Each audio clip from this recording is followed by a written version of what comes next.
नमस्कार दोस्तों, मैं आपके साथ हूँ फिर से रहमान सैफी। हेडलाइन आपने पढ़ी होगी और विंडो पर जो शख्सियत मौजूद है वो किसी परिचय की मोहताज नहीं है। निगम स्थापित यूनियनों में से एक union all municipal corporation staff union के दिल्ली प्रदेश के अध्यक्ष राजकुमार दिघान साहब मौजूद हैं, क्योंकि मुद्दा बहुत ज़रूरी है। निजीकरण को लेकर ईडीएमसी पर एक प्रदर्शन किया गया, उसी प्रदर्शन पर चर्चा करने के लिए पहुँचा हूँ दिघान साहब के घर आज, क्योंकि बात करनी बहुत ज़रूरी थी और सुबह का बिल्कुल समय है और दिघान साहब बिल्कुल अभी तैयार हुए हैं, क्योंकि इंतज़ार नहीं हो रहा था, क्योंकि बात काफ़ी सारे लोगों से करनी है, क्योंकि मुद्दा कुछ इतना बड़ा है।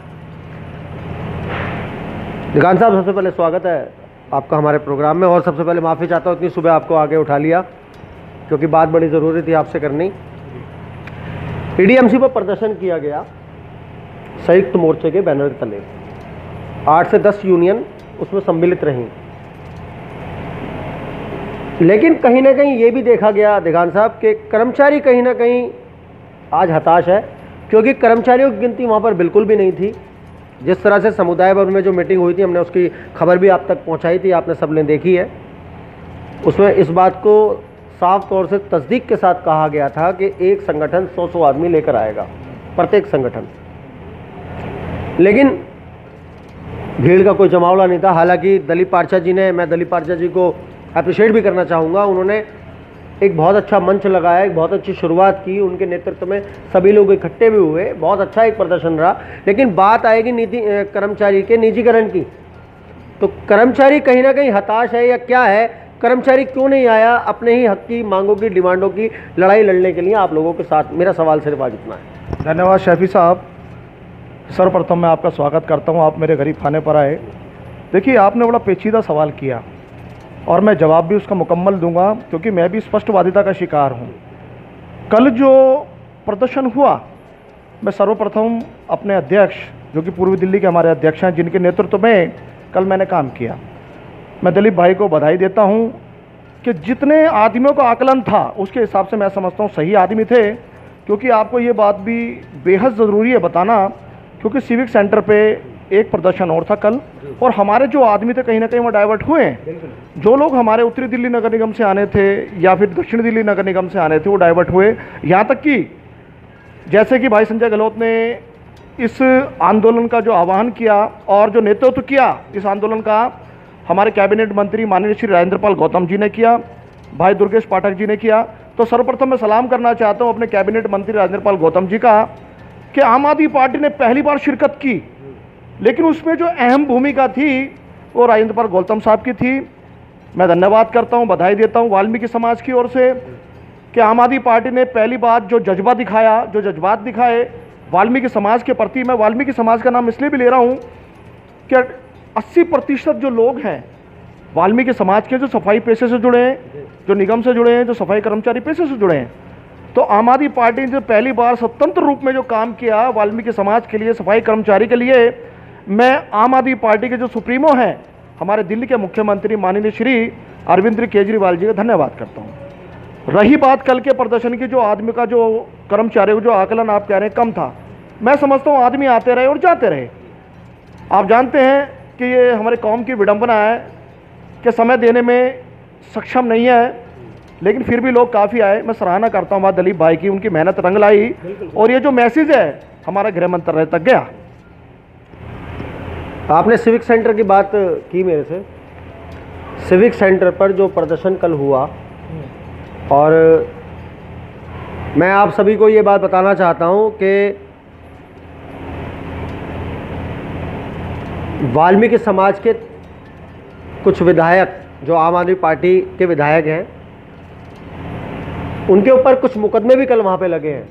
जैसे कुलदीप जी हैं, महरोलिया साहब है, रोहित महरोलिया जी हैं, राकेश बिटलान जी हैं, ऐसे अन्य नाम और भी हैं वहाँ पे।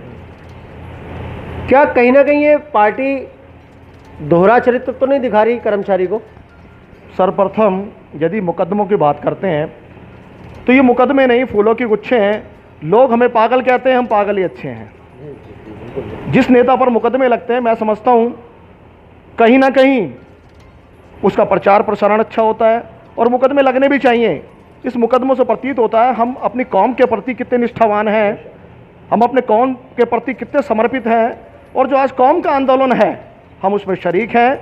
और रही बात निजीकरण की, तो जैसे भाई कुलदीप कुमार जी, रोहित मेहरोलिया जी, बहन राखी बिडलान जी, ये जितने भी लोगों पर कल मुकदमे दर्ज हुए, मैं समझता हूं कि ये जो आंदोलन हुआ आज इन मुकदमों की बदौलत, वो जो निजीकरण होने वाला था, जो प्रियम्बल पास होने वाला था, कहीं ना कहीं ये काला कानून खत्म हुआ है। मैं बधाई देता हूं अपने नेताओं को, मैं बधाई देता हूं कुलदीप कुमार जी को, मैं बधाई देता हूं राखी जी को, मैं बधाई देता हूं अजय दत्त जी को, मैं बधाई देता हूं भाई रोहित मेहरोलिया जी को कि आपने कौम के प्रति जो जज्बा दिखाया, मैं सलाम करता हूं, सैल्यूट करता हूं उसको। क्या अब हम ये मान लें कि अब जो निगम प्रशासन जो ऑर्डर पारित कर रहा था निजीकरण का, वो नहीं होगा? देखिए रहमान जी, आप स्वयं जानते हैं, क्योंकि प्रत्यक्ष को प्रमाण की आवश्यकता नहीं है, ये जो निजीकरण का जो मामला आया, सबसे पहले मैं उस तथ्य पर बात करनी चाहिए। नजफगढ़ में नजफगढ़ जोन में वार्ड नंबर 35, उस वार्ड में जो काउंसलर हैं वो गहलोत जी हैं और वो स्टैंडिंग कमेटी चेयरमैन भी है। जब ये प्रस्ताव आया कि हम वार्ड नंबर 35 का निजीकरण करने जा रहे हैं, तो जितनी भी ट्रेड यूनियंस हैं उनमें ये भ्रांति फैली और कर्मचारी से भ्रमित भी हुआ। लेकिन जब जागरूकता आई और लोगों ने अपने माध्यम से प्रदर्शन किया, यूनियंस ने अपने माध्यम से जगह जगह डेमोन्स्ट्रेशन किया, तो ये जो धारा है, ये जो निजीकरण का जो मामला था, इसको जो ख़त्म करने का प्रयास किया, ये जितने भी हमारे दिल्ली की ट्रेड यूनियंस हैं और आम आदमी पार्टी ने इसमें अपनी जो भूमिका निभाई, यानी हमारे पूर्वी दिल्ली के जो नेता विपक्ष हैं भाई मनोज त्यागी जी, हम लोग बाहर हल्ला मचा रहे थे, उन्होंने स्टैंडिंग कमेटी में जो काउंसलर की कमेटी चल रही थी उसमें उन्होंने आंदोलन किया, अंदर हल्ला मचाया। जितने भी काउंसलर थे आम आदमी पार्टी के, उन्होंने अपना रोष प्रकट किया और इस काले कानून को पास नहीं होने दिया। तो मैं धन्यवाद करता हूं भाई दुर्गेश पाठक जी का भी, मनोज त्यागी जी का भी, कि आपने वाल्मीकि समाज के प्रति जो किया, हम हमेशा आपके लिए ऋणी रहेंगे, हमेशा आपके कदरदान रहेंगे। एक बात और, मेरा आखिरी सवाल है आपसे दिगान साहब, जिस तरह से दिलीप पारचा जी के नेतृत्व में इतनी बड़ी बैठक हुई है, प्रदर्शन हुआ, दिलीप पारचा जी ने हालांकि मैं फिर दोबारा कहूँगा कि एक बहुत सराहने वाला काम किया, उनको जो अध्यक्ष बनाकर शायद आपने गलत नहीं चुना, बिल्कुल सही व्यक्ति अध्यक्ष चुना आपकी बार, अपना हमेशा ही सही चुना जाता है। वैसे आज उनको निगम स्थापित यूनियनों के नेताओं की, कर्मचारियों की, पदाधिकारियों की, कार्यकर्ताओं की मेहनत की ज़रूरत उनको सबसे ज़्यादा, क्योंकि कर्मचारियों की खाली एक निजीकरण का ही मामला नहीं है, तो अभी उठा है, लेकिन इससे पहले उनको पक्का होने की, उनके लाभांश दिलाने की, इस तरह की बहुत सारी ऐसी समस्याएं हैं जो कर्मचारी को वर्षों से जिसके लिए वो बिल बिला रहा है, उसको नहीं मिल पाई है अभी तक। सबसे पहले जो पक्का होने का मुद्दा है, 4 से 5 साल का कार्यकाल मेरा भी इस निगम में हो गया है, आप सब लोगों से बात करते करते, अभी तक उस मुद्दे पर अभी तक कुछ नहीं कर पाया कोई भी संगठन। क्या अपनी रोशनी डालें? देखिए शैफी जी, जैसे कि आप जानते हैं, अभी एक सप्ताह पहले अखबार में एक आर्टिकल आया, उसमें लिखा था कि जब तक हम कर्मचारियों को पक्का नहीं करते, ये प्रस्ताव तीनों निगम से पास है और इसमें तीनों मेयर इन्वॉल्व हैं, तीनों स्टैंडिंग कमेटी चेयरमैन, उन्होंने ये प्रस्ताव पारित किया है कि जब तक कर्मचारी को पक्का नहीं किया जाता हम 25,000 रुपये उनको वेतन देंगे। लेकिन मैं घोर निंदा करता हूँ इस प्रस्ताव की कि जिस समय कर्मचारियों का नियमितीकरण होना चाहिए, आप उसको 25,000 रुपये दे रहे हैं। यहाँ तक कि जो हमारा वेजेस चार्जेस है उसके अकॉर्डिंग यदि बात करें तो मैं समझता हूँ इस दौरान यदि कर्मचारी पक्का होता तो उसकी 45 से 40,000 रुपये वेतन होना चाहिए। आप 25,000 रुपये देके कोई बड़ा काम नहीं कर रहे, बल्कि आप हमारा दमन कर रहे हैं और ये दलितों के साथ जो दमन किया जा रहा है, मैं इसकी घोर निंदा करता हूँ। मैं Rajkumar Digan, all municipal corporation staff union का दिल्ली प्रदेश अध्यक्ष होने के नाते, व दिल्ली नगर निगम कोर कमेटी का दिल्ली प्रदेश महासचिव होने के नाते मैं ये बात जरूर कहूँगा कि आप कर्मचारियों को पक्का करें जो कर्मचारी डिजर्व करता है। एक पॉलिसी के अनुसार, जैसे कि आप जानते हैं कि फेज मैनर पॉलिसी जो कि तीनों कमिश्नर ने तैयार की, ये हमारे घर की पॉलिसी नहीं है, जिस पॉलिसी में साफ तौर पर लिखा हुआ है कि सन 2006 तक का जितना भी कर्मचारी 98 टू सन 2006, ये फेज मैनर वो पॉलिसी है जो स्टैंडिंग कमेटी से पास आउट है, जिस पर रेजोल्यूशन पास है और जिसमें प्रियम्बल लगा हुआ है। आप 2006 तक का जितना भी कर्मचारी उसका नियमितीकरण करें, जैसा कि पिछले वर्ष यानी 2019 में कोर कमेटी के द्वारा जो आंदोलन हुआ, 31 दिन तक हमने सिविक सेंटर गेट नंबर 5 पर एक प्रदर्शन किया, धरना दिया। उसमें एक फैसला हुआ जिसमें तीनों मेयर, तीनों कमिश्नर, तीनों स्टैंडिंग कमेटी चेयरमैन वे तीनों नेता विपक्ष में मौजूद थे। उसमें फैसला हुआ कि हम 2010 के जितने भी कंपेशनेट ग्राउंड के कर्मचारी हैं उनका नियमितीकरण करेंगे, प्लस फेज मैनर पॉलिसी के अंतर्गत 2006 तक का जितना भी आपका कर्मचारी उसका नियमितीकरण करेंगे। लेकिन अभी तक भी उस फैसले के अनुसार कोई भी कार्रवाई नहीं हुई है। मैं निंदा करता हूं निगम प्रशासन की, मैं निंदा करता हूं निगम में बैठी भारतीय जनता पार्टी की सरकार की कि कहाँ हैं तुम्हारे वायदे, क्या हैं तुम्हारे इरादे। हमारे पूर्व दिल्ली प्रदेश अध्यक्ष भाई मनोज तिवारी जी, जो कि हमारे पूर्व दिल्ली के सांसद भी हैं, उन्होंने अपने चुनावी मैनिफेस्टो में कहा कि आप भारतीय जनता पार्टी को जीत दिलाएं सांसद के चुनाव में, हम जितने भी आपके कर्मचारी हैं उसका नियमितीकरण करेंगे, प्लस जितने भी आपके एरियर्स हैं, जितने भी आपके टर्मिनल बेनिफिट्स हैं उनका भुगतान किया जाएगा। तो सबसे पहले मनोज तिवारी जी, आपकी करनी व कथनी में फर्क है। ये झूठ की राजनीति ना करें, क्योंकि ये जनता आज ये पब्लिक है सब जानती है, अंदर क्या है बाहर क्या है ये सब कुछ पहचानती है, ये पब्लिक है सब जानती है। मेरा आखिरी सवाल देगान साहब, मेरा सवाल नहीं है, क्या संदेश जाएगा उन संगठनों को जिन्होंने इतनी बड़ी बड़ी बात कही, 100 आदमी इकट्ठे करने की, लेकिन नहीं कर पाए, उनको क्या संदेश जाएगा? देखिए शैफी जी, बड़ा पेचीदा सवाल है और मुझे इस पर टिप्पणी कटाक्ष करने का हालांकि कोई हक नहीं है। सबकी अपनी अपनी मर्यादा है, सबकी परेशानी है, संगठनों की कुछ भी हो सकता है। लेकिन मैं फिर भी कहूँगा कि यूं ही नहीं मिलती राही को मंजिल, एक जज्बा है जो दिल से जगाना पड़ता है। और पूछो तो उस चिड़िया से कैसे बनाए आशियाना, कहती है बार बार उड़ान भरनी पड़ती है और तिनका तिनका उठाना पड़ता है। बिल्कुल आखिरी में एक मैं बात और मुझे याद आ गई है, अभी मैं देगान साहब से ज़रूर वो कहलवाऊँगा।